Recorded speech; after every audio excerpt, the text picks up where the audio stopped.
amongst the scholars of the past, one of the famous ones is Ahmad ibn Hanbal. You know, they call him the Imam of Ahlul Sunnah. And such a giant of an Imam, some of the people in his madhab say that no one served the religion after Abu Bakr radiallahu anhu more than Ahmad ibn Hanbal. Because just in the days of Mihna, you know, for years he took imprisonment and house arrest, but he would not budge on his stance on the deen.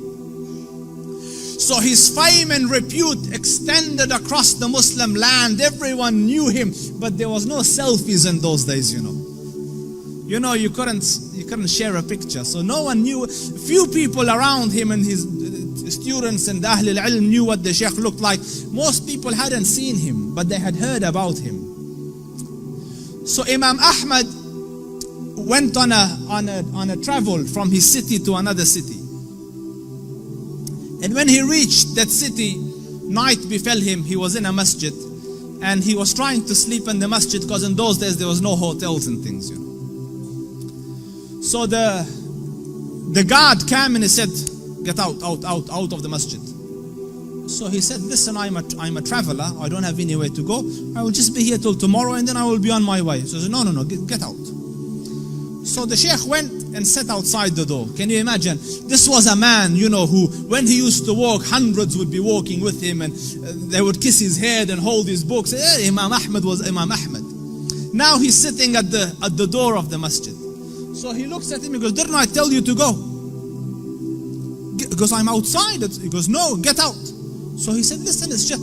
So he said he held the Imam from his leg and dragged him onto the street. Imam Ahmad. So, and the Shaykh, subhanallah, you know, and when he's landed in the middle of the road, across the road was a baker.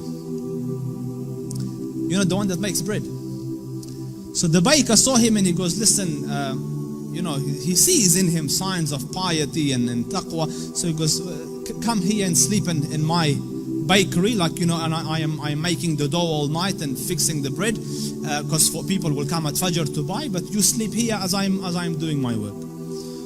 So the Imam thanked him and went and laid down, but he's watching him, that every time he makes the dough, he says, "Astaghfirullah, astaghfirullah, astaghfirullah." And as he's making astaghfirullah, astaghfirullah. So all night he saw this man, istighfar, istighfar, istighfar. So he went to him, he goes, "For how long have you been on this practice? For how long have you been practicing this?" So he said, "For a long time now." So he goes, "Have you seen any benefits?" Because no one can be so consistent and perpetual on dhikr and on istighfar and Allah not grant him some favor. So he goes, "I've realized that whatever dua I ask, Allah grants me, except for one dua that He hasn't accepted." So he said, "What dua was this?" He said, "I prayed that, Ya Rab, let me see Imam Ahmad ibn Hanbal, and so far I haven't seen him." So the Shaykh said, he goes, "Subhanallah, he dragged me by my feet to come into your bakery. Imagine, out of my city into his house, out of his house when I was refusing, dragged me by my feet so that I could come and answer to your dua.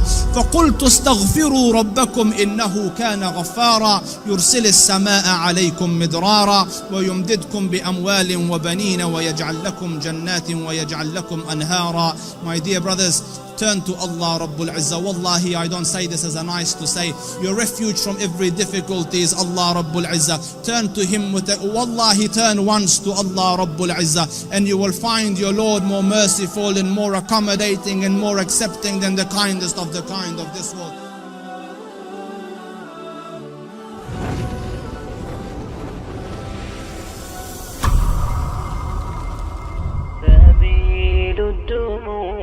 سبيل مريح تنهد يا صاحي كي تستريح